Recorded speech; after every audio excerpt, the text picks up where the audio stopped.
bang, bang. Al-qatlu sayyidin iku mateni hewan atau binatang. Ini di antara yang diharamkan saat kita haji, saat kita ihram itu adalah membunuh binatang buruan. Jadi nggak boleh. Sekarang mungkin aneh ya, masa ada. Sekarang kan sudah tidak ada orang berburu di Mekah, kan nggak ada. Kalau ini bicara zaman dulu masih belum ada bangunan. Kalau sekarang udah penuh bangunan. Sekarang kita makan tinggal makan. Kalau dulu enggak. Wasabiu al-qatlu sayyidin. Yang nomor 7 adalah membunuh binatang buruan. Al-bari al-ma'kuli au ma fihi asli ma'kulun min wahsyin wa tayri.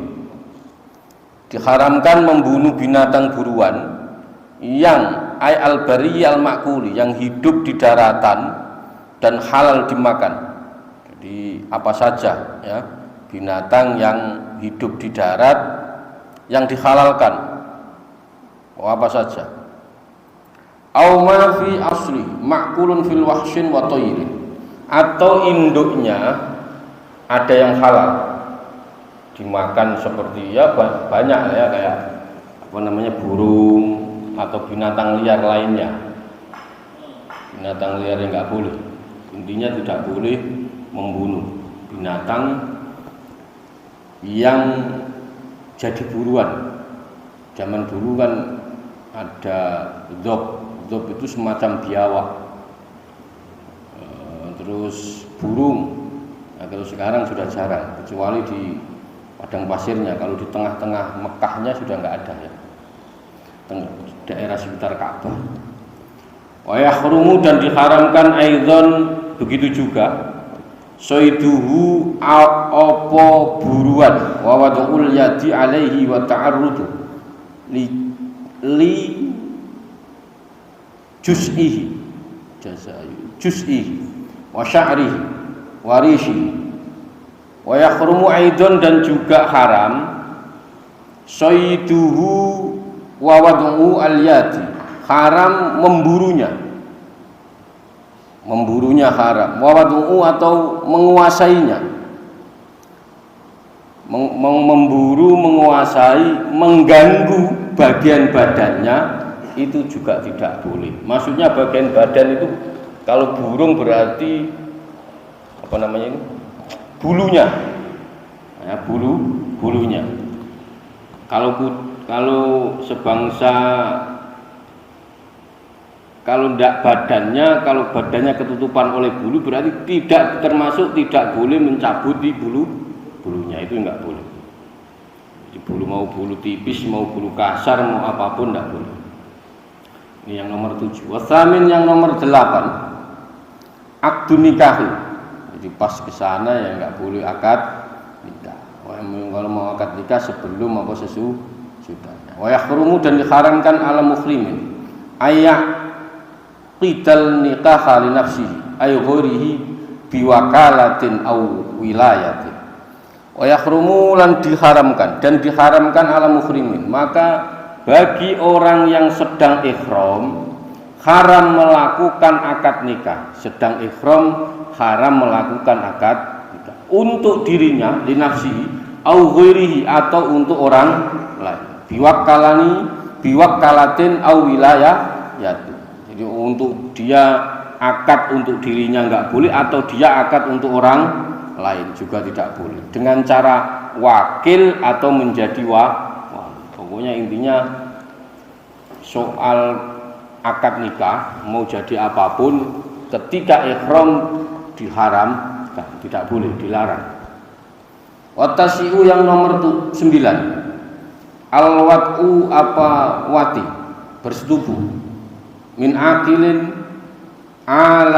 alimin bitahrimin. Yang nomor 9, ketika ihram dilarang melakukan hubungan intim ya, yang dilakukan oleh orang yang berakal, min akilin alimin, dan dia mengetahui keharamannya, ya. Min aqilin alimin bitahrimi, dia tahu, dia punya akal, dia mengetahui keharamannya. Sawaun jama'a fil haji au umrati, jadi sama juga. Jadi melakukan saat ihram haji atau umroh tetap dilarang. Fi kubulin au duburin, lewat jalan depan atau belakang semuanya haram. Min dzakarin au unsa zaujatin au mamlukatin au ajnabiyatin. Jadi intinya semua diharamkan. Pokoknya yang namanya wat'i semua diharamkan. Laki-laki atau perempuan, istri, budak, semuanya enggak boleh. Tanpa terkecuali. Wal ashiru yang nomor 10, al mubasyaratu fi madunal farji. Yang nomor 10, bersentuhan kulit. Al mubasyaratu fi madunal farji kalamsin, bersentuhan kulit selain bagian dari farji. Farji itu kemaluannya perempuan, ya. Kalamsin wa qabulin bisyahwati, seperti menyentuh atau mencium dengan birahi. Ini juga enggak boleh. Menyentuh barangnya sudah. Makanya kalau haji itu sudah, ya, mau enggak mau ya agak diempet sedikit, ya. Agak ditahan sudah. Untuk yang itu nanti habis haji. Udah di depan Ka'bah kok masih mikir begitu, itu kan ya berarti memang akalnya ini ya kriminal, ya. Sudah di depan Ka'bah masih mikir begitu, ya nanti habis itulah. Ya, otaknya otak kriminal gitu. Amma bi ghairi syahwatin fala yahrumu. Maka tapi kalau sampean mencium dengan syahwat yang betul enggak boleh. Tapi kalau sekedar cium sayang boleh. Jadi pas ihram atau haji kok hanya sekedar mencium istri, ya seperti umumnya enggak apa-apa. Tapi kalau menciumnya dengan nafsu birahi itu enggak boleh.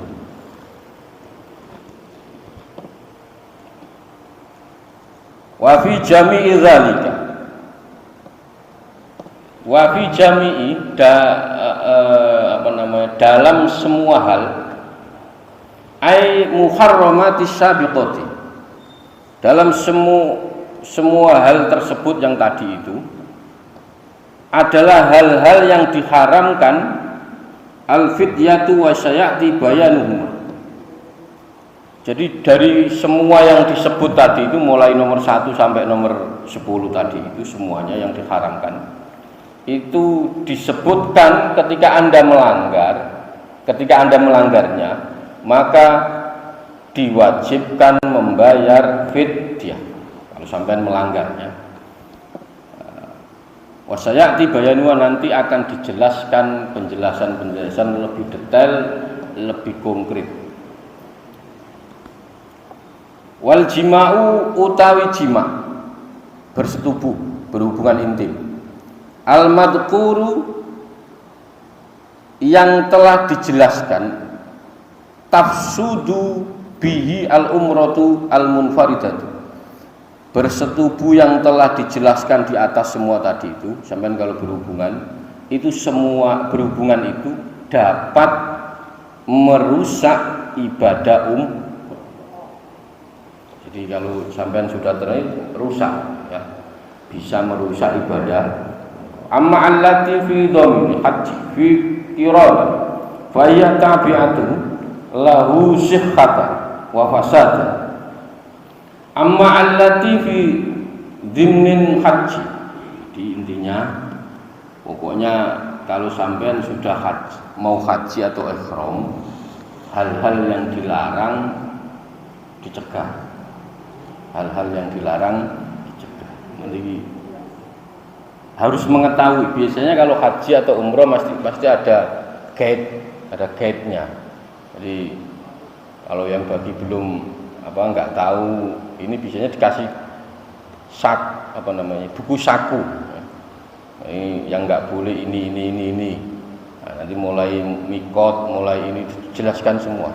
Dipandu, ada panduannya. Yang penting mengikuti panduan. Cuman kadang banyak panduan-panduan itu yang agak, makanya ngaji yang kadang panduan itu ada ya bukan salah tapi kurang pas ya, kurang pas. Umroh yang berada di dalam kandungan haji qiron, kalau ini beda, kalau untuk haji qiron maka hukumnya sama dengan haji, baik yang sah atau merusak. Intinya amal jima'u fayafsudu fayufsidu awa amal jima'u, adapun bersetubuh fayufsidu itu bisa merusak al hajja ing haji, sementara bersetubuh itu dapat merusak haji. Jadi kalau sampean melakukan jima pas waktu itu bisa merusak haji kita bisa rusak. Qabla tahallulil awwali ba'dal wuqufi au qabla. Jadi intinya bersetubuh dapat merusak haji ketika dilakukan sebelum tahallul awal, baik setelah wukuf atau sebelumnya. Pokoknya intinya daripada kita ribet. Kalau tahu enak bisa mencuri waktu, tapi kadang takutnya kebablasan. Jadi pas mau wukuf masih dalam keadaannya nanggung, dilanjutin terus, wah nggak beres ini ya. Mending dihindari. Tapi kalau tahu enak bisa mencuri-curi ini, maka sebelum tahallul awal boleh. Kalau sudah tahallul awal nggak boleh. Amma ba'du tahallul awali, sedangkan bersetubuh yang dilakukan sebelumnya qabla. Amma sesudah tahallul awal ya fala yufsidu, maka tidak merusak. Kalau yang dia melakukannya bersetubuh, dia melakukan setelah tahallul awal, maka tidak merusak. Intinya tidak sampai merusak haji. Illa aqdan nikahi, maka kecuali ya akad nikah, fa innahu la yanaqidu. Kewajiban membayar fidyah di atas semua itu mengecualikan akad nikah. Kalau akad nikah enggak. Seandainya sampai terpaksa melakukan akad nikah maka tidak membayar fidyah, tapi tetap diharamkan. Haramkan itu belum tentu merusak, tapi indikasi rusak ada, maka mending tidak usah. Takutnya nanti mikir bayar haji mahal-mahal, ini mabur apa enggak jelas ya. Mending sudah mulai dari berangkat haji. Maka biasanya orang kalau mau haji itu sebenarnya mensucikan semuanya. Maka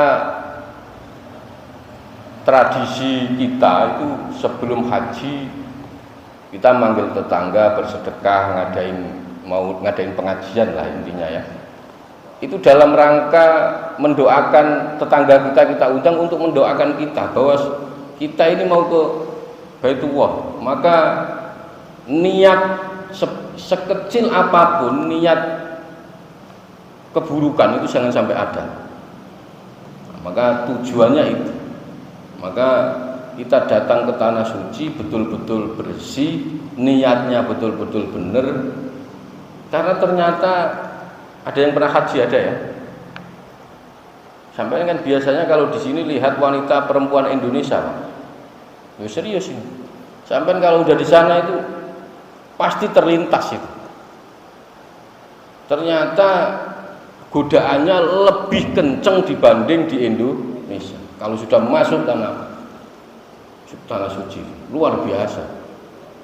Kata siapa orang di sana, loh, ini ada yang, saya itu punya temen kerjanya bagian mau ndak nyium Hajar Aswad.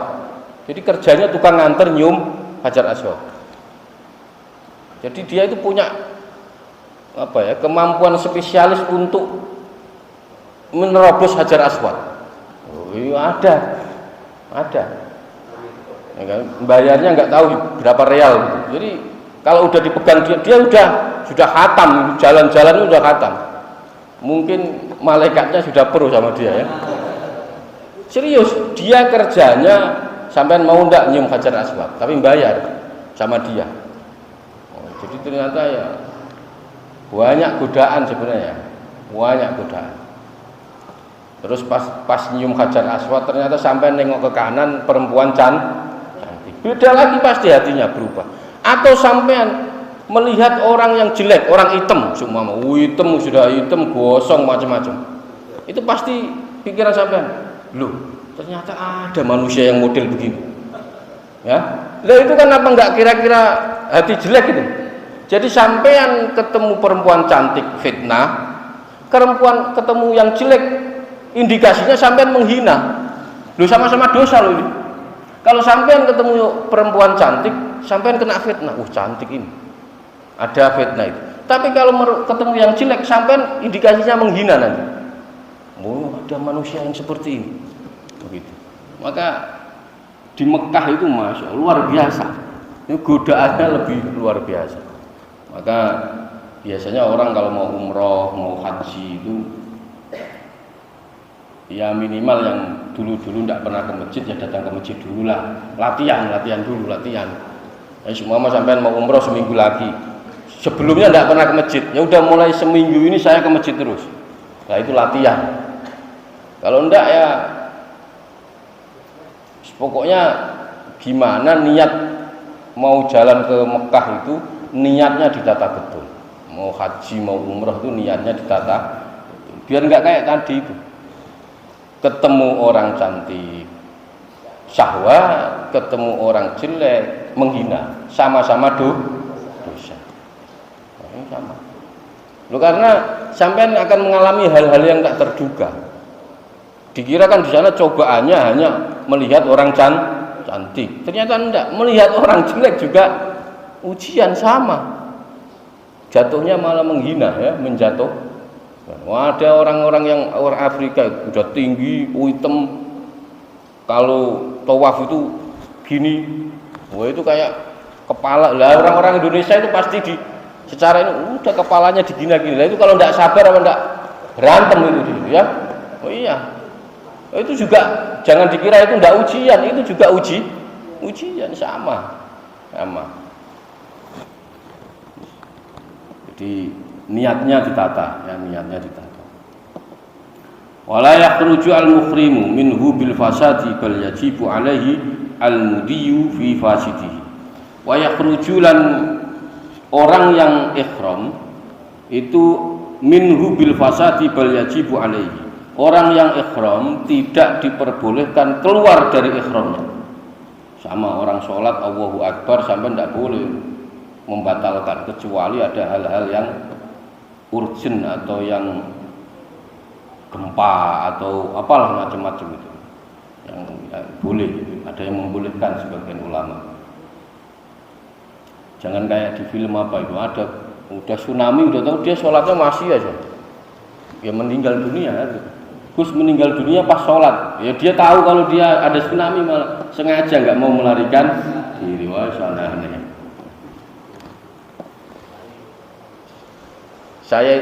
Guru saya itu nulis kitab judulnya Tsunami. Jadi waktu kejadian tsunami Aceh itu beliau nulis kitab. Ada nanti kapan-kapan kita baca bareng-bareng kitab Tsunami. Jadi macam-macam yang meninggal dunia itu ada yang sujud, ada yang semua macam-macam. Nah, pertanyaannya orang-orang yang meninggal itu apakah husnul khotimah apa enggak? Itu dibahas dengan dalil macam-macam. Terus penyebab tsunami apa? Secara dalil Quran dan hadis. Penyebabnya apa ini macam-macam. Kadang ada orang meninggal posisinya pas dalam keadaan sujud. Pasti husnudon kita orang itu meninggal pas sholat. Padahal kan belum tentu. Belum tentu, tapi karena kita itu alhamdulillah orang Indonesia itu sukanya husnudon, ketika ada orang mati sujud dikira pas sholat. Nggak tahu, siapa tahu pas lagi ngintip apa kan nggak tahu. Untungnya manusia Indonesia ini husnudon, maka meninggalnya sujud berarti pas sholat. belum. Nah itu dibahas detail. Nanti kapan-kapan kita baca. Fasaqata fi ba'di nusakhi qauli. Dalam sebagian redaksi tidak dicantumkan ungkapan musannaf, jadi sebagian redaksi tidak mencantumkan kata-kata fasad, itu tidak dicantumkan fi fasidihi au nusuki. Jadi dalam ihram yang rusak, maksudnya ibadah hajinya rusak atau umroh dengan cara melaksanakan perbuatan-perbuatan yang tadi itu. Jadi ulama berbeda pendapat. Ada menurut ini rusak, tapi menurut ini tidak. Tapi sebaiknya kita mengambil jangan melakukan yang dilarang. Walaupun kadang ada ulama yang berbeda pendapat. Waman ayyi hajjin alladhi fatahu al-wuqufu fil arafati bi udrin wa ghairihi tahallala khatman bi amalin umratin. Waman utawi sapane wong barang siapa ay al-hajju alladhi wa fatahu al-wuqufu bil arafati, barang siapa yang melaksanakan ihram haji dan ketinggalan wukuf di Arafah. Jadi ada orang melaksanakan haji, ihram haji, dia ketinggalan wukuf di Arafah. Dia ketinggalan, posisinya wukufnya ketinggalan. Bi udrin, disebabkan ada udzur. Au ghairi, atau tidak ada udzur, maka wajib tahallala, maka dia wajib tahallul khatman bi amalin umrah, maka dia wajib tahallul dengan melaksanakan perbuatan umrah. Bagi orang yang ketinggalan wukuf. Fa sayati bi tawafin wa sa'i in lam yakun sa'a ba'da tawafi al-qudum. Maka ia melaksanakan tawaf tadi dan sa'i itu jika memang belum sa'i setelah tawaf qudum. Ini kalau enggak dari awal ya agak ribet ya. Maka ini pembahasannya memang tadi sudah di tengah, jadi ya orang melakukan tawaf dan sa'i jika memang belum sa'i setelah tawaf qudum. Wa alayya alladhi fatahu al-wuqufu al-qadu fawran fardun kana nusukuhu aw nafla. Wa alaihi, dan baginya ay alladzi fatahu al-wukuf, orang yang ketinggalan wukuf di Arafah wajib segera mengqodoknya. Kalau ada orang wukuf dia ketinggalan, maka dia harus segera mengqodok. Kalau enggak mengqodok ya enggak sah ya wassalam. Ya, rusak hajinya, rusak. Baik haji fardu atau sunnah. Wa inna ma yajibu al-qada'u fi wafatin lam yansha' an khasri. Wa inna ma yajibu, hanya wajib dilakukan fi wafati lam yansha' an khasri. Maka wajib dilakukan dalam permasalahan ketinggalan wukuf yang tidak disebabkan oleh khasr. Khasr itu tercegah. Jadi dia mau wukuf dicegah. Tercegah itu banyak, tergantung macam-macam. Tapi sekarang itu alhamdulillah pemerintah Indonesia itu lengkap. Sudah lengkap. Jadi sampai di Arafah itu sudah disiapkan tenda-tenda. Jadi memang menurut saya Indonesia ini luar biasa. Negara-negara lain nggak ada yang seperti itu. Indonesia itu diatur sedetail itu. Jadi orang yang mau haji diatur. Orang Islam negara lain itu bingung mau haji, bingung. Nah, Indonesia diatur betul. Berangkatnya kapan, pulangnya kapan. Jadi Indonesia itu menurut saya sudah masuk negara Islam. Ya, masuknya sudah masuk negara Islam. Karena semua kewajiban dalam Islam itu diatur semua. Syahadat, sholat itu diatur. Jamnya sekian. Masjid azan bebas, nggak ada masjid azan dilarang. Bebas. Terus apalagi puasa diatur jadwalnya, harus nunggu pemerintah.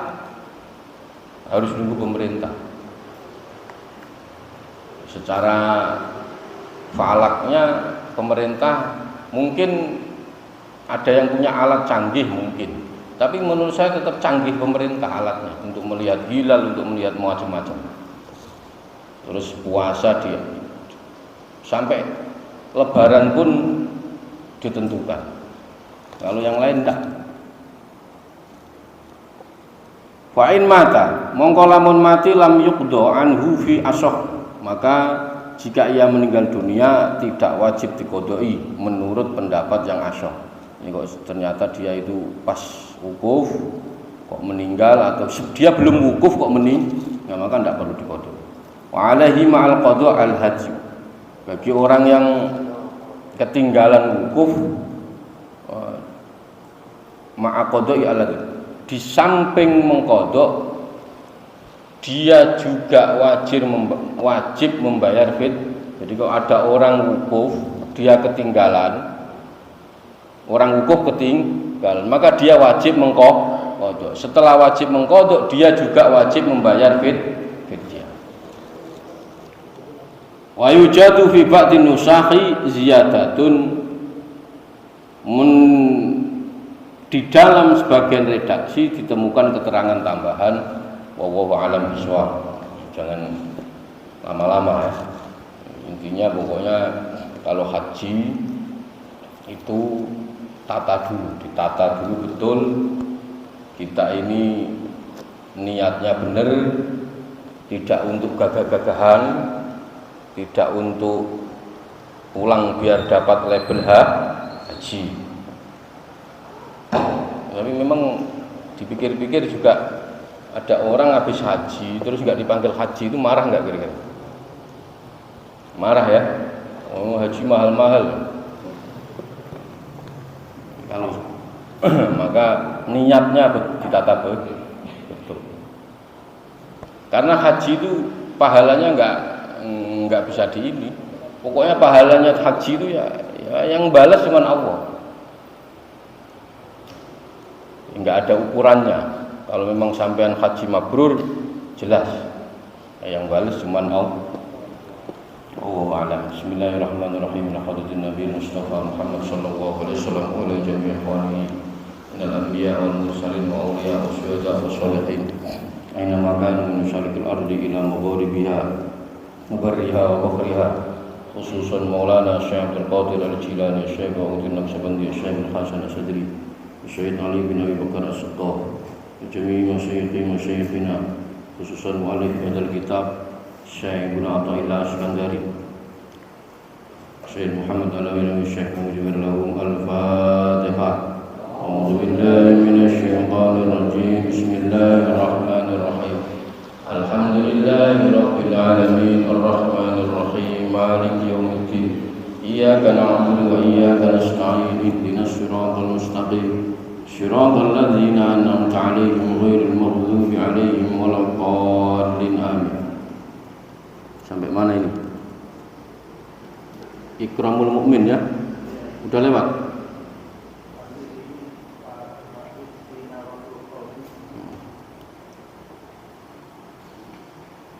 Wa istinaratul qalbi.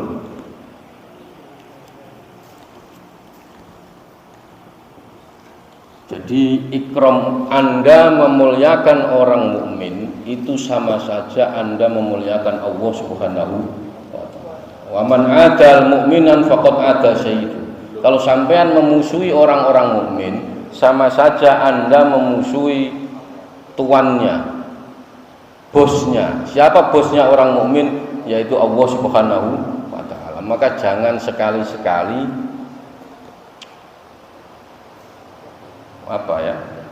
menghina atau mencemooh orang-orang mukmin. Karena sama saja sampean ngajak perang Allah Subhanahu wa taala. Fastinaratul qalba. Mongko utawi istinar itu bersinar, cumleret. Bahasa Jawa cumleret. Fastinaratul qalba mongko utawi cemrorote hati. Bersinarnya hati bi aklil halal wa dzikri. Hati itu bisa keluar sinarnya itu dengan makanan yang halal. Maka sampean punya anak, kita semua punya anak. Jangan sampai ada yang masuk yang tidak jelas untuk anak kita. Maka nanti kalau semua gede kok anak kita itu tidak jelas, jangan nyalain anak. Jadi seumpama anak kita nanti, naudzubillah ya, muka-muka tidak ada. Kok ternyata anak itu macam-macam perbuatannya, maka jangan nyalain anak. Kita koreksi, kita introspeksi diri kita. Dulu jangan-jangan kita pernah memberi anak kita itu makanan yang tidak halal. Gus kok sudah terlanjur gimana? Sudah terlanjur ya tinggal istighfar mohon gitu aja. Gus saya sudah terlanjur ngasih makanan haramnya sudah terlanjur kok diomongin. Ini yang ngomong yang belum. Maka yang sudah istighfari pokoknya sampean mohon ampun tobat sudah Allah. Astagfir, oh sudah. Nah kalau belum jangan sampai diulangi lagi memberi makanan yang haram kepada keluarga. Maka fastinaratul qalba bi aqli halali wa dzikri. Bersinarnya hati, cahaya itu keluar dari hati itu ditandai atau bisa keluar itu kalau tidak ada makanan yang haram yang masuk. Jadi tidak memakan makanan yang dia memakan makanan yang halal. Wal dzikri dan dia zikir. Astagfirullah, astagfirullah, la ilaha illallah. Maka itu bisa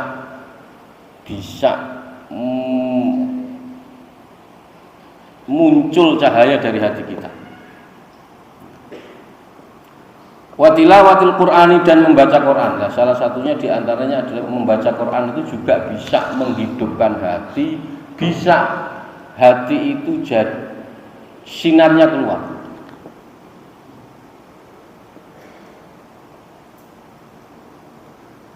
Wa saunihi 'anil nadhari ila kainatil mubahati wal makruhati. Dan menjaga hati dari pandangan apa saja yang wujud. Nah, ini yang paling susah. Baik itu diperbolehkan atau dimakruhkan, lebih-lebih diharamkan. Ini yang susah.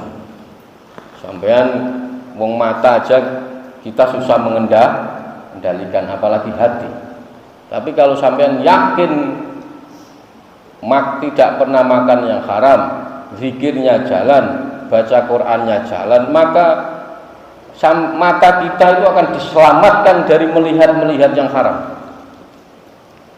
Kalau pondasinya benar. Maksudnya pondasi benar itu apa? Kita tidak makan yang haram, zikir jalan terus, baca Quran jalan terus, maka mata kita itu akan diselamatkan dari pandangan-pandangan yang haram.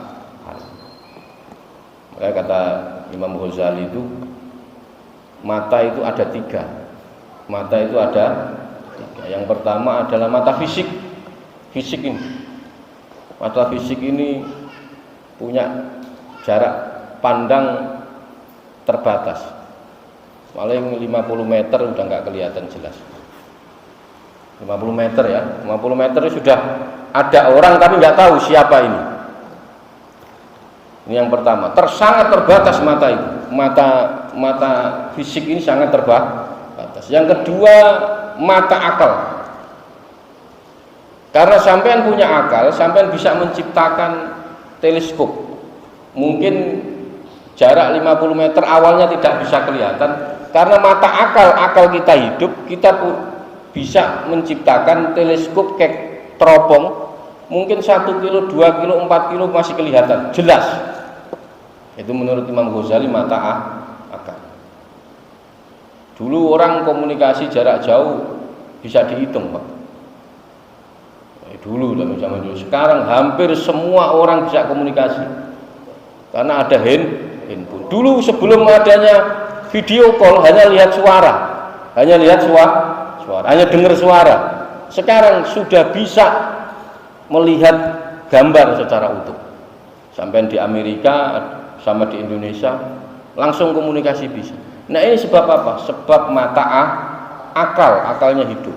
Tapi akal akan susah menembus ketika sudah masuk wilayah batiniah atau mata hati. Apa? Sampai nggak akan bisa lihat orang yang di dalam kuburan. Ini disiksa benda itu nggak bisa. Mata akal ada nggak bisa. Anda nggak akan bisa menembus alam-alam selain alam dunia ya. Alam lahut, alam nasut, macam-macam. Itu akal kita itu agak susah bahas itu. Nah itu bisa dilihat dengan mata hati. Maka kata Imam Ghazali mata ada 3. Maka kalau mata hati kita hidup, udah tahu semua. Wong mata akal hidup saja kayak menguasai dunia. Ya, mata akal kita hidup itu kayak dunia itu bisa dibaca hanya dengan handphone, Pak. Ini kan gara-gara akalnya hidup, dia bisa mengetahui seisi alam ini. Apalagi mata hatinya hidup. Nah, kalau mata hatinya hidup, tidak hanya alam semesta, tapi sudah menembus ya alam-alam yang lain ya. Contohnya, fala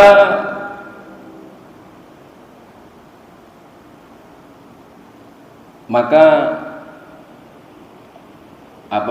bersinarnya hati itu dengan memakan makanan yang halal, sering zikir, sering baca Quran. Maka kalau 3 ini jalan, maka hati kita bisa bersinar. Maksudnya hidup. Saya sering umpamakan kita semua pegang handphone, tapi kalau tidak ada pulsanya, buat apa? Handphone nggak ada pulsanya, mau kuota nggak bisa, nggak bisa. Nah, kita semua punya hati, tapi kalau tidak hidup, ya nggak bisa ngapa-ngapain. Tidak bisa ngapa-ngapain. Paling main game yang tidak online. Nah, kalau game online berarti dia hidup. Maka hati kita itu diumpamakan handphone yang kalau memang ada kuotanya berarti bisa akses kemana-mana. Tapi kalau tidak ada ya nganggur, ya handphonenya nganggur, nggak bisa dibuat apa-apa. Hati kita nganggur. Fala tutliku so'idan basorika illa limazidin ilmin au hikmatin. Fala tutlik mongko ojo, maka jangan biarkan, jangan ojo ngeculki itu apa ya? Ngeculki itu bahasa Indonesia apa? Membiarkan, ya, melepas ya. Maka jangan Anda lepas atau Anda perbolehkan hati Anda itu berburu penglihatan kecuali itu menambah ilmu dan hikmah. Jadi ya ini susah, tapi nggak apa-apa, jalan. Bismillah, ikhtiar pelan-pelan. Karena memang saya sering katakan ngaji itu gampang. Ngaji itu gampang. Yang susah itu ngaji terus. Sholat gampang. Siapa yang ngomong sholat susah? Gampang. Yang susah itu sholat terus. Berbuat baik gampang. Sekarang sampai mau berbuat baik bisa, nggak usah menunggu besok. Sekarang detik ini gampang. Yang susah itu berbuat baik terus. Maka kadang ternyata ujung dari semua ini adalah pengabdian dan istiqomah. Sampai mengabdi buat siapapun, buat anak istri, sampai kerja macam-macam. Nah, cuman kalau dibayar kontan semangat. Masalahnya kita ini kan nggak dibayar kontan, sampai sholat subuh nggak langsung dikasih duit. Tapi kalau sampai kerja langsung dikasih duit. Minimal 10 sebulan sampai dikasih. Dipinjam tenaganya dulu oleh perusahaan sebulan. Nah, setelah sebulan baru dikasih duit. Nah, coba kalau ndak ada mulai besok kerja nggak ada yang bayar, nggak ada yang mau kok gitu. Maka apa yang kita lakukan ini, mulai berbuat baik, mulai sholat, macam-macam itu sebenarnya ya ujungnya hanya mengabdi. Kita itu sebagai hamba ya sudah, tidak perlu macam-macam, aneh-aneh yang mengharap yang aneh. Pokoknya sampai disuruh sholat, tidak usah protes. Nah, kadang sekarang itu banyak protes. Gus, kenapa kok disuruh sholat? Puasa kenapa harus macam-macam? Itu sekarang banyak yang sukanya nanya aja. Enggak, ini agama itu ngabdi. Pokoknya sampean disuruh nyembah Allah, Allah sebagai Tuhan sampean. Lu sholat buat apa kok nggak tahu? Aneh ya. Sampean itu sebagai, kita semua itu sebagai hamba, ya tugasnya hamba yang mengabdi. Sampean diperintah untuk sholat ya sholat. Maka saya pernah ketemu profesor doktor kesehatan. Saya sempat komunikasi macam-macam. Kalau sujud itu darah mengalir. Kalau ini itu ruku, wah semua macam-macam. Ditafsiri macam-macam. Wah semua macam-macam. Ya kalau begitu sampai tidak usah sholat lah. Kenapa? Ya latihan yoga saja sama. Oh iya, kalau pengen dalam mengalir otaknya nggak usah sholat. Latihan yoga. Tahu yoga ya? Pernapasan itu aja udah, ngapain sholat? Kalau sampean sholat tujuannya untuk menyehatkan, ya udah latihan yoga aja. Lari-lari pagi latihan yoga itu. Mungkin sholat itu bentuk pengabdian kita kepada Allah Subhanahu wa Ta'ala. Sampean itu ya bagus lah, bagus. Untuk ya untuk menyemangati orang yang belum mau sholat mungkin ya, mungkin. Tapi kalau sampean pikir terus, kalau sekedar pengen sehat, ya nggak usah sholat, ngapain? Latihan yoga, pernapasan, olahraga. Kalau sholat tujuannya untuk sehat, macam-macam itu ya. Maka sholat ini bentuk pengabdian kita. Kita diperintah sholat, perintah apapun. Maka Kanjeng Nabi Muhammad itu kenapa orang yang terbaik, hamba yang terbaik? Karena kalau diperintah itu nggak pernah protes. Walaupun perintah itu nggak masuk akal, walaupun perintahnya tidak masuk akal. Contoh, Nabi besok jalan mulai sini sampai situ, itu nggak nanya.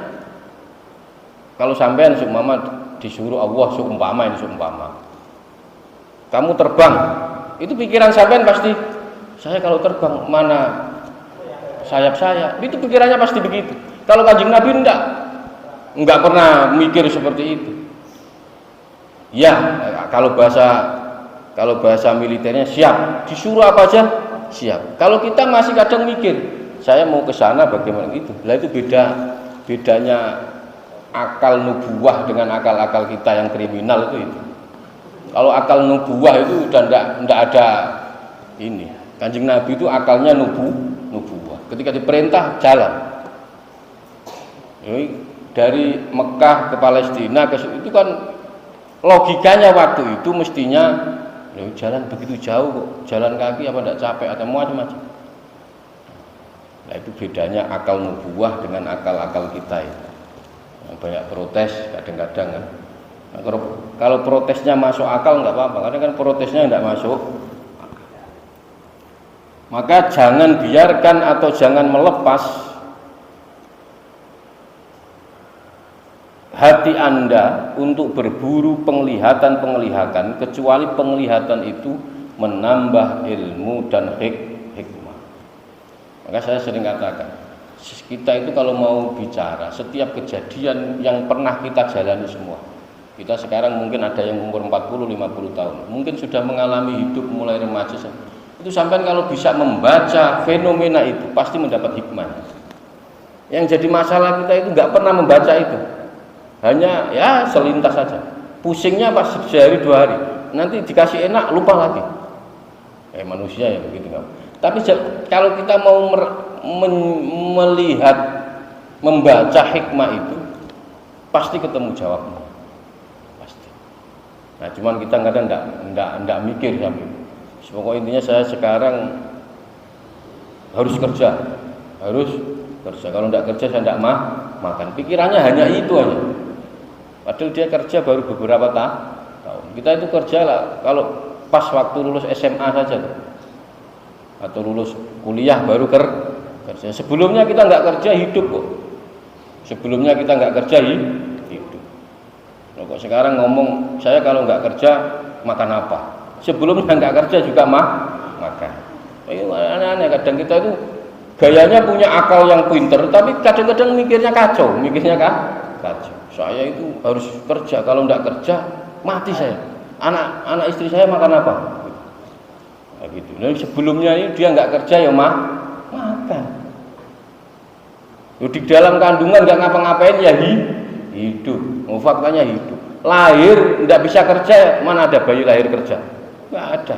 Ya faktanya hidup. Nah, kadang-kadang akal kita buayanya sok pinter, sok rasional. Saya harus begini. Tapi ya itu rasionalnya kadang nggak masuk akal. Itu contohnya. Nanti kalau saya nggak kerja makan apa?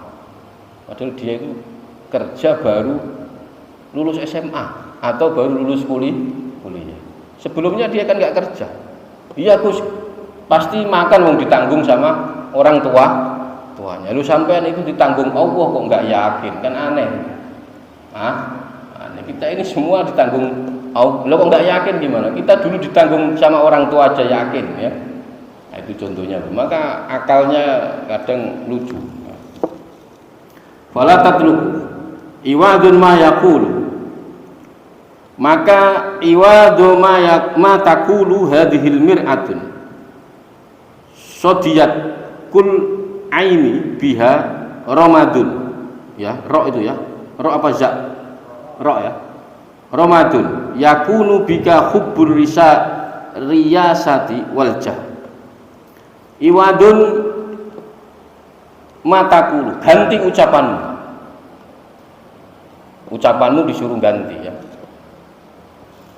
Hadhil mir'atu sodiyat, kaca pengilon ya namanya itu berkarat. Sampean itu suka melihat kaca terus sampean bilang kaca itu berkarat, padahal bukan kacanya yang berkarat. Ya wajah sampean yang tambah lama tambah jelek. Kok nyalain kaca? Gitu loh. Jangan nyalain kaca. Atau kul aini biha ramadun yakunu bika hubbur risalat. Jangan ngomong kalau kaca itu berkarat, tapi mata kita yang belen. Apa belen? Ya belen. Rabun. Nah, kadang kita itu sukanya menyalahkan eksternal ya, bukan internal. Ya itu ya begitulah ya. Maka ini sebenarnya saya tadi ngaji itu niatnya untuk mengetahui kesalahan diri. Jadi ngaji itu bukan kok terus habis ngaji terus nyala-nyalain yang belum ngaji. Yang banyak kan sekarang begitu. Ngaji terus kamu salah. Loh, ngaji itu tujuan ngaji itu untuk mengetahui kesalahan diri kita. Sampai selama ini salahnya apa sih? Kalau sudah tahu salah, maka diperbaiki pelan-pelan. Jangan ngajak orang dulu. Sampean perbaiki. Sholatnya. Ini sholat masih bolong-bolong terus teriak-teriak ngajak sholat. Nanti kalau orang kampung nggak percaya ya wajar. Loh iya, sholatnya subuh kadang ini duhur. Sholat dulu sampean beneri dulu. Kita masing-masing itu membeneri diri kita sendiri masing-masing. Nah setelah sampean menurut sampean pribadi, jangan menurut orang. Sampean sudah lumayan, baru ngajak orang terdekat, anak, istri. Gitu loh. Enggak, baru sholat sebulan terus setiap orang ayo sholat semuanya begitu lah ya kan repot ini ya. Maka niat ngaji itu mencari kesalahan diri. Setelah tahu kesalahannya diperbaiki. Setelah Anda memperbaiki, pelan-pelan ngajak siapa? Bukan orang lain, orang yang terdekat, istri, anak, istri. Maka jangan suka mengucapkan kaca itunya berkarat. Bukan kacanya yang berkarat, tapi mata kita yang belekat. Bukan kacanya yang berkarat, tapi ternyata kita tambah lama tambah jelek. Dulu mungkin nggak ada ubannya, sekarang mulai ada uban. Dulu mungkin nggak, sekarang jangan salahin kaca, ya kaca ya begitu. Karena kita ngaca itu yang terlihat ya diri kita itu. Maka kalau kita melihat wajah kita, ya itu faktanya seperti itu. Kalau kita jelek ya jelek, kalau kita baik ya baik. Itu kaca itu pengacaan kita. Ya, kadang kita itu kullu ainin bidarumatun yakunu bika hubbur risayati wal jah. Kita itu ternyata kenapa kok kita sering melihat kaca terus menyalahkan kaca, atau melihat orang terus menyalahkan orang? Kenapa? Ternyata dalam diri kita itu lebih mencintai, lebih menyukai untuk menjadi yang paling benar, selalu menginginkan kedudukan yang lebih tinggi dibanding yang lain. Saya itu sebenarnya nggak mau ngaji dikasih kursi, tapi ya takutnya nanti ada pembeda. Jadi kita itu ternyata di dalam diri kita itu punya satu, hati kita itu ya itu tadi, sukanya harus lebih tinggi dibanding yang lain dalam hal apapun. Nah, terus ternyata kita lebih suka dielulukan orang, manusia. Oh, orang ini hebat macam-macam. Maka kalau kita masih lihat kaca pengilon itu seperti itu, maka ya akan seperti itu terus hati kita. Jadi suka inginnya menginginkan kedudukan yang lebih tinggi. Jadi menginginkan kehormatan, menginginkan jabatan, intinya menginginkan itu.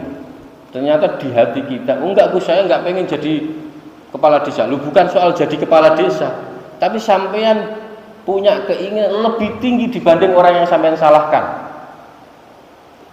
Cuman itu, ada orang salah terus, kamu salah.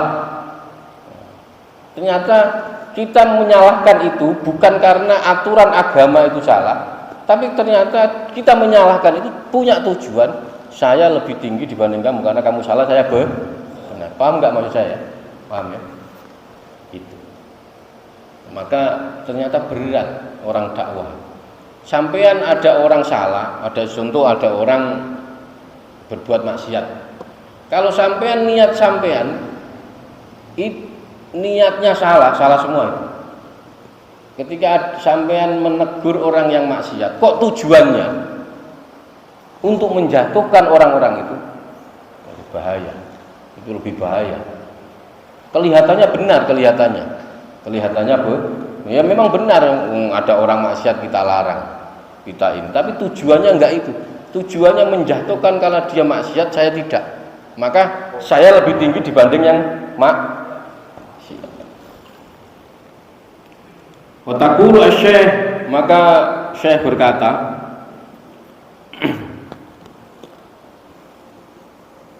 ma yajdibu qulubana kul aiqu minni. Syekh berkata, guru itu tidak bisa menarik hatiku. Contoh, sampean ngaji. Setelah sampean ngaji, sampean pengajian, sampean ngomong, orang yang ceramah itu tidak bisa menarik hati saya.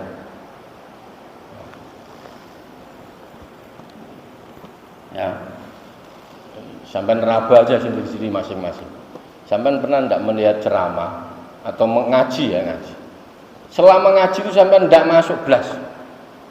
Oh, yang ngaji kok enggak, sudah enggak. Tapi yang dikatakan benar ya, yang dikatakan yang ngaji ini benar ya, bukan salah tapi benar. Terus sampean menyimpulkan, orang ini, guru ini atau ustadz ini tidak bisa menarik hati. Bahaya ini ya. Maka sebenarnya bukan kesalahan bukan ada di guru itu, tapi ada di diri kita masing-masing. Kenapa? Sesuatu yang menutupi hati kita itu, ada sesuatu yang menutupi hati kita. Apa Gus contohnya? Ya banyak maksiat, terlalu banyak melakukan maksiat. Jadi Asy-Syaikh yajibu qulubana, guru itu tidak tidak bisa menarik hatiku. Maka saya sering katakan seorang murid untuk bisa, nggak pantas sebenarnya seorang murid itu memilih guru. Seorang guru itu nggak pantas. Saya sering katakan jangan memilih guru. Kenapa Gus? Udah pasti kamu kecewa. Siapkan dirimu jadi murid yang benar. Nanti akan datang guru bijak kepadamu. Kita itu jadi murid nggak siap kok nyari guru. Kalau sampai nyari guru berarti yang menilai pantas dan tidak kita ini. Paham ya? Oh ini pantas jadi guru saya loh. Kok yang nilai malah kita? Maka dalam dunia tasawuf nggak boleh, haram hukumnya begitu. Maka saya sering katakan satu guru memusuhimu itu lebih berat dibanding sealam raya manusia ini memusuhimu. Ini tapi yang guru yang benar loh ya. Saya tanda kutip guru yang benar. Maka seorang murid itu untuk bisa memilih seorang guru, tetapi murid itu harus menyiapkan kesiapan dia untuk menjadi murid. Maka guru yang bijak akan datang kepada dia. Nah kebanyakan sekarang itu nyari guru begini, contoh. Tapi ini tujuan saya bukan bukan menyinggung atau apa. Ini fenomena sekarang. Nyari guru nih, oh ini followernya sekian. Nah ini guru saya. Oh iya ini fakta ini. Oh ini jamaahnya ribuan. Nah ini berarti pas jadi guru saya. Ini tamunya tiap hari nggak berhenti. Ternyata dukun Pak. Salah alamat sama. Maka jangan mencoba Anda untuk siapkan dulu diri Anda untuk jadi murid. Murid yang benar. Murid yang benar itu bagaimana? Maka ngaji ta'lim. Kedudukan murid sama guru itu bagaimana? Itu sampai harus tahu dulu. Nah, kadang kita enggak, guru kita yang nyari, atau kadang kita yang milih. Yang ini jangan, yang ini begini, yang ini. Loh ya. Maka saya itu kenapa enggak mau disuruh ceramah itu diantaranya itu dipilih Pak. Saya sampai sekarang itu nggak pernah, kalau nggak terpaksa itu nggak pernah mau menghadiri maulid. Bukan maksudnya untuk ceramahnya ya, maulid, Isra Mi'raj itu nggak mau saya. Serius, kecuali kalau memang sudah kayak ngajinya udah jalan ya saya baru mau. Jadi kesannya dipilih Pak. Waduh, ya mungkin yang lain boleh nggak apa-apa. Tapi ini ini ijtihad ya, ini pendapat ya, boleh-boleh saja. Gitu loh. Jadi kesannya jam sekian, wah diatur Pak kita ini, datang ini harus begini.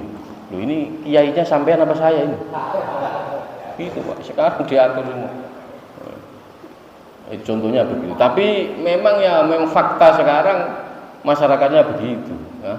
Mau nggak mau ya udah. Nggak tahu lah ya, pokoknya saya ini semoga semuanya selamat ya, diridhoi Allah. Jadi jangan mencari guru, siapkan mental persiapan kita untuk jadi murid, maka guru yang bijak itu akan datang padamu. Caranya bagaimana? Nggak usah tanya cara, sampean lakukan pengabdian Anda kepada guru semua yang sampean ngaji. Mau guru SD sampean dulu, SMP, SMA, perlakukan guru-guru itu dengan baik. Hormati mereka dengan baik. Atau ustadz-ustadz, hormati itu. Dan nanti sampean akan menemukan guru yang bijak menurut itu jalan sendiri sudah. Jangan coba-coba untuk memilih guru. Nah, tapi ini dalam rangka wilayah-wilayah hati atau wilayah-wilayah tasawuf. Lau istaqdatta fil awwali yaum lamma ihtajta ila al-huduri majlisi sar wa innama ihtajta ila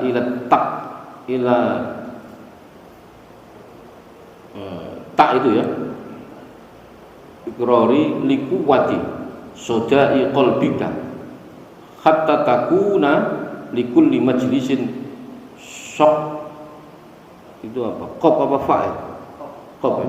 Soklatun lau istaqdatta lamun istaqdat jaya kalau bahasa Jawa cecawis apa cecawis itu?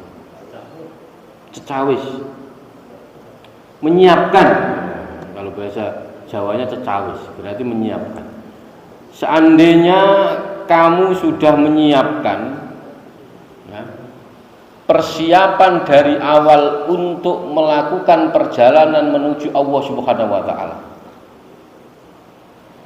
Jadi sampean sudah punya niat bismillah mulai sekarang saya akan kalau bahasa sekarang hijrah. Tapi yang pas itu tobat. Karena kalau hijrah sampai nggak kemana-mana tetap di sini. Kalau hijrah itu perilakunya berbeda, berganti, posisi orangnya juga pindah. Sampai nggak kemana-mana kok hijrah. Kalau sampai dari Kerawang pergi atau dari Jawa pergi Kerawang itu hijrah. Posisi tubuhnya pindah, kelakuannya juga pindah.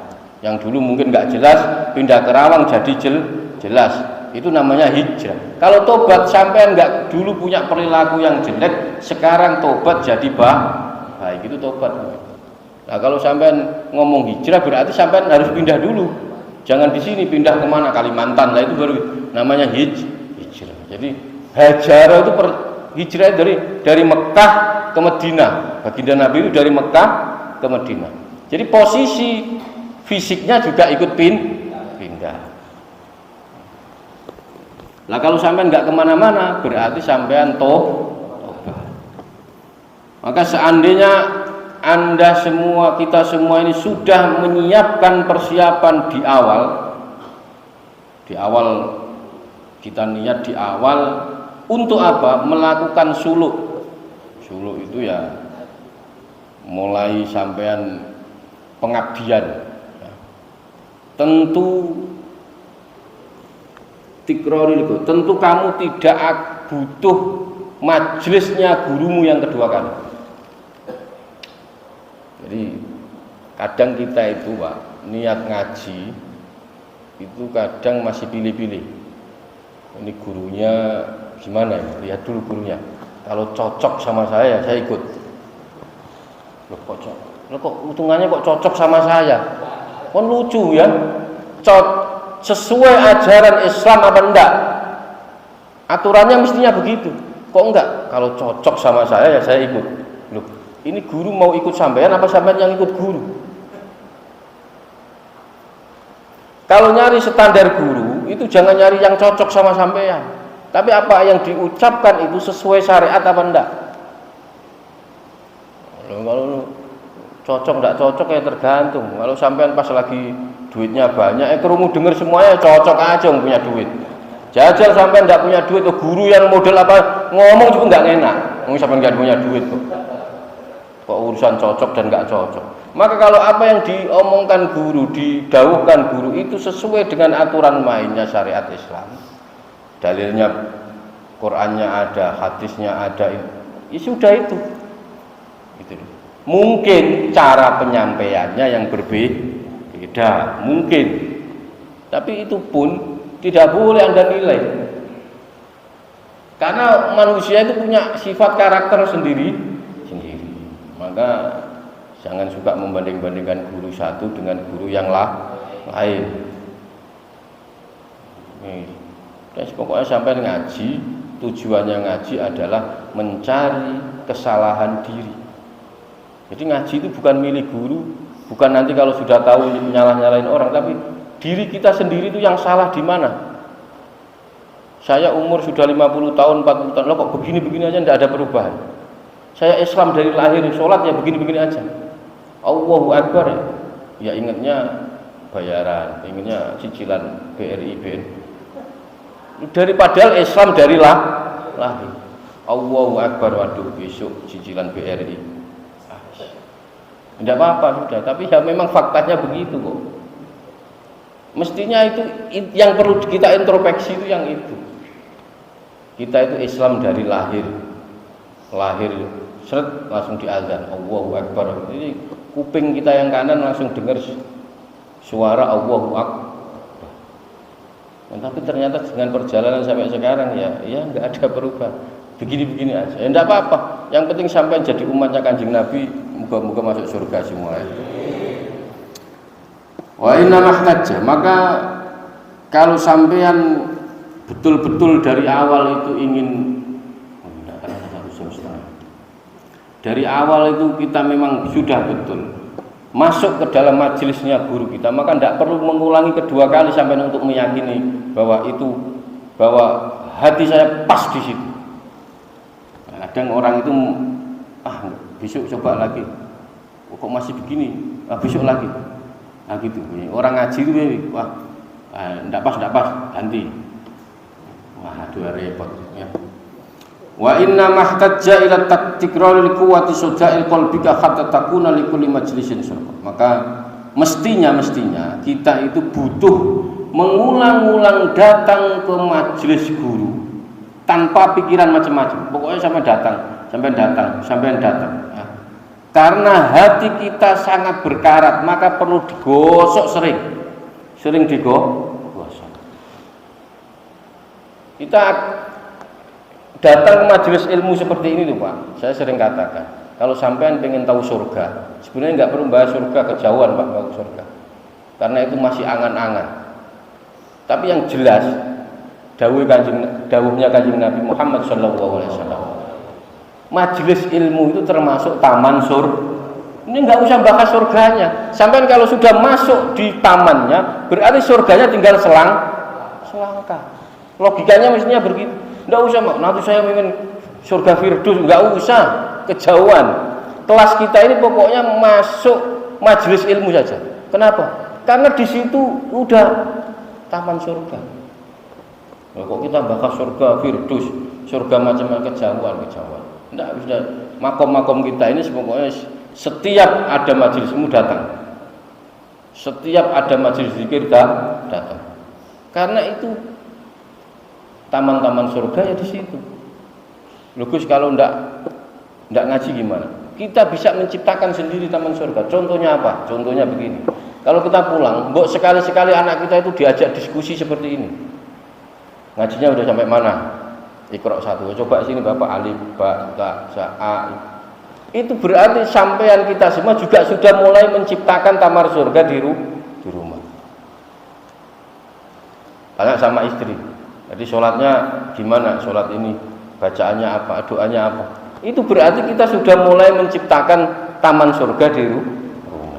Ya, kadang ini enggak sadar. Nah, alhamdulillah ini sekarang tahu ya. Semoga ya jalan, jangan hanya didengar ya.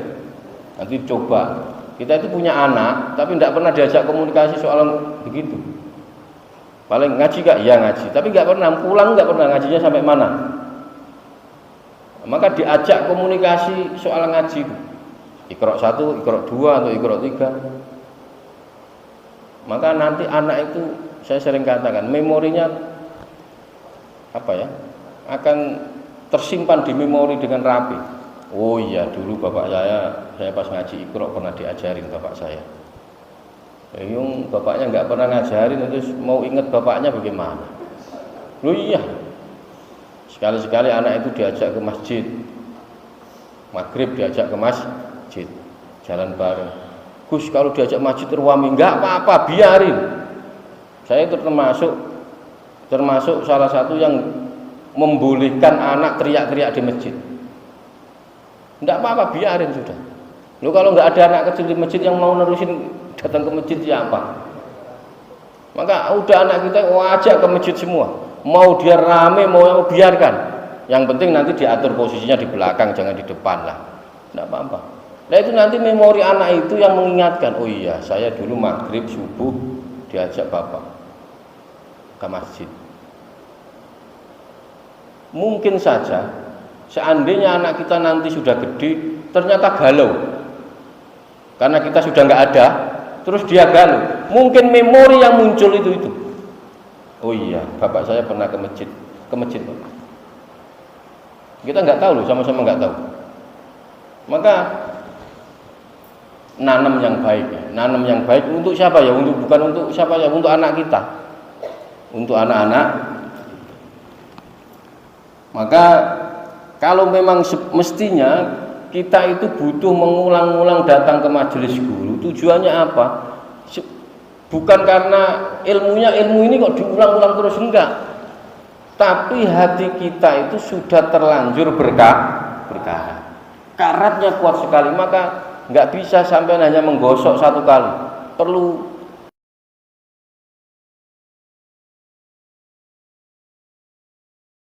kata takuna.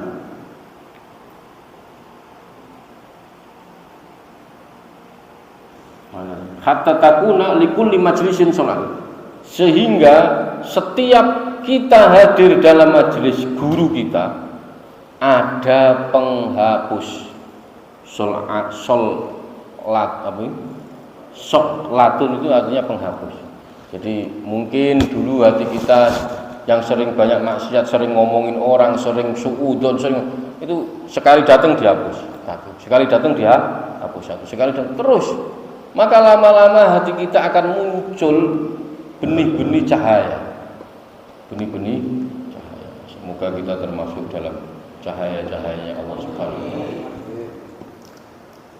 Maka alaika bil hawala ala maulaka wa watruk man la yastati'u.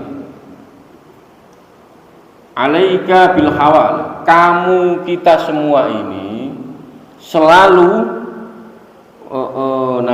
bisa menetapi hawala. Hawala itu kalau hawala ini bahasa fikih ya. Kalau bahasa ininya akad ligran atau pemindahan utang, itu namanya hawala.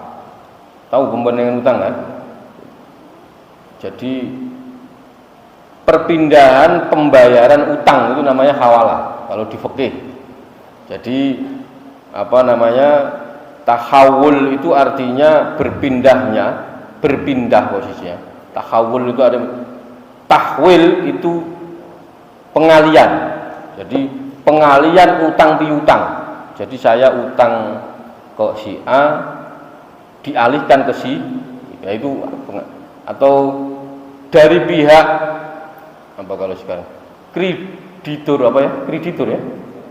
kreditur kepada pihak penanggung utang.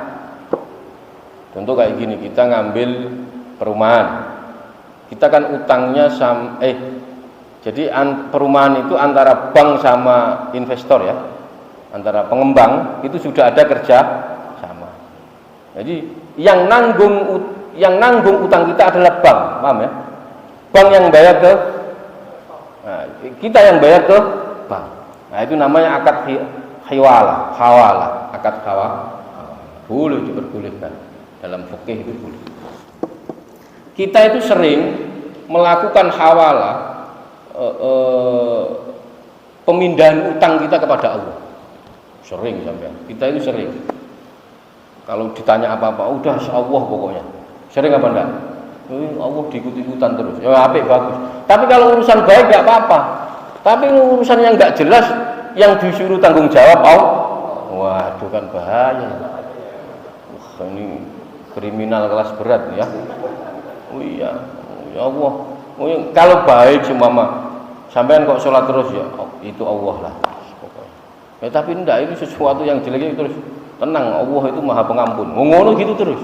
Habis mencuri, habis mabuk terus. Tenang, Allah Maha Pengampun. Ya kalau gitu terus ya, wassalam gitu terus ya. Kita itu ternyata sering memindahkan tanggung jawab.